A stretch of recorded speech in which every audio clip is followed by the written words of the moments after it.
Olá a todos, bem-vindo a mais um videocast da AF Oncologia, hoje então com o subtipo de câncer de mama, basicamente o triplo negativo numa doença inicial, especificamente estadio clínico 1. E para discutir então a gente tem o nosso subespecialista, o professor Dr. Gustavo Bretas, que vai trazer então as informações todas para a gente discutindo durante esse videocast.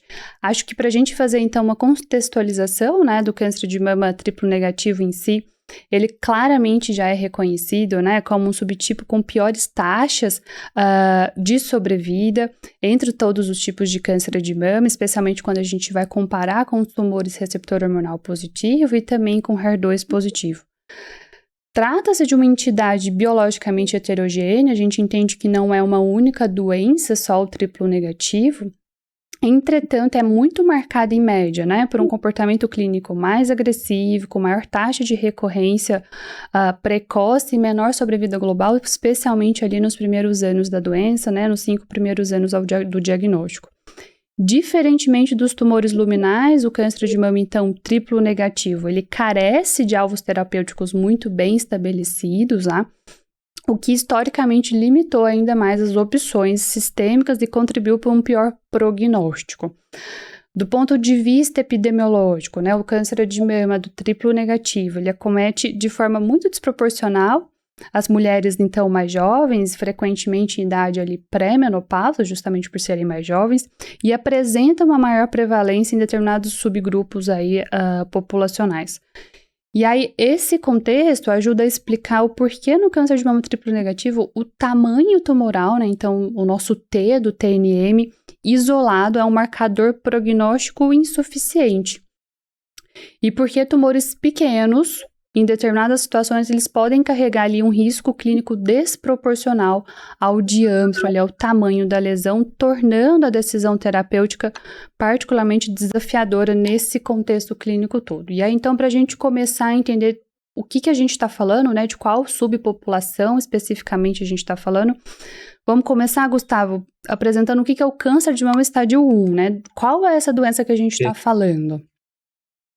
Perfeito, excelente introdução, Natália. Acho que é um pouquinho do que eu queria trazer para vocês, exatamente isso, Quando a gente fala tumor triplo negativo, todo mundo tem aquele viés de tentar ser mais agressivo, de pensar em ser mais agressivo, porque realmente é um tumor que carrega um pior prognóstico.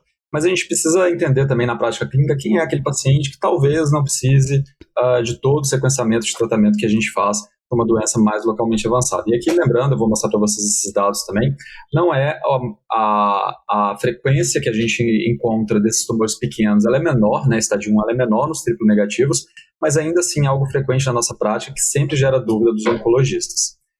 Esses são os meus conflitos de interesse, não tenho nenhum para essa aula. Então, para contextualizar, primeiro, quando a gente fala tumor pequeno, o que a gente está falando? Basicamente, os tumores T1, São aqueles tumores que vão de 0 até 2 centímetros e, obviamente, com a axila negativa.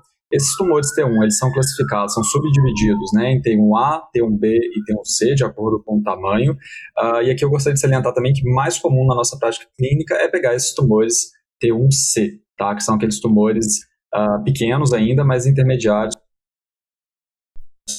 Quando a gente pensa em quanto que isso representa na nossa prática e o quanto que isso aumentou de acordo com a mamografia, eu trago esse slide que ele é bem legal para a gente, porque ele fala que ele, desde a década de 80, 90, quando começou-se a fazer a mamografia de uma forma mais universal, a gente teve um aumento mais ou menos de 30% dos casos de câncer, Então, a gente teve esse aumento, Esse é um marco.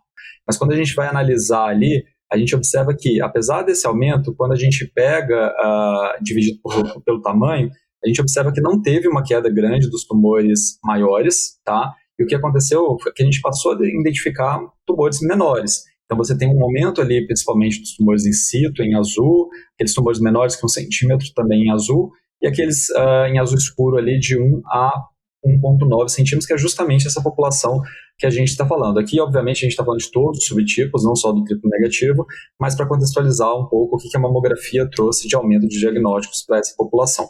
E aí, quando a gente pega, se esses tumores que são menores que 1 centímetro raramente matam, então o que acontece é um overdiagnose, A gente tem que escolher bem quem tratar, ou quem a gente precisa tratar de uma forma mais pesada.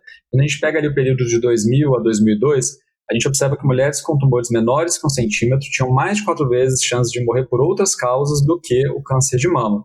E aí, quando a gente pega ali especificamente o in situ, a gente vê que as mulheres têm mais de 10 vezes chances de morrer por outras causas que não relacionadas ao câncer in situ.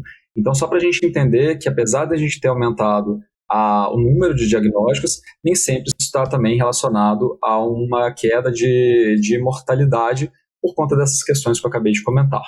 E aí, agora a gente passa por uma questão filosófica, né? Será que os pequenos cânceres de mama são bons porque eles são pequenos ou eles são pequenos por serem bons? Na verdade, aqui a gente não tem a resposta. É a mesma coisa de perguntar o que veio primeiro, o ovo ou a galinha, né? Vão ter aqueles defensores de uma coisa e os defensores de outras coisas. Então, o que eu queria salientar, e a Nath começou falando muito bem disso, é que a gente tem que pensar um pouco melhor na biologia, porque nem todo T1 ele é igual, né? A gente precisa entender, porque quando a gente pega esse gráfico aqui, a gente observa que tumores grandes e com biologia favorável, por exemplo, receptores hormonais positivos, KM67 baixo, eles têm melhor sobrevida do que aqueles tumores pequenos e desfavoráveis, como triplo negativo, KM67 mais alto, ou grau 3, por exemplo. E aí a gente, obviamente, quando a gente pega tumores que têm a mesma biologia, o tamanho ele vai importar. Então, nem sempre o tamanho, nem sempre não, na verdade, nunca o tamanho só vai me guiar pelo tratamento, o quão intensivo eu tenho que ser nesse tratamento. Muito bem, então acho que a gente já deu bastante para a gente entender, contextualizar, na verdade, o câncer de mama triplo negativo, entender de qual população a gente está falando desse estadio inicial, estadio clínico 1, da doença heterogênea. E para vocês que acompanham a gente aqui no YouTube, a gente agradece a audiência de vocês e a gente convida então para continuar no nosso debate e discussão das evidências e tratamento, né, de como vai ser o acompanhamento desses pacientes na página da AFIA.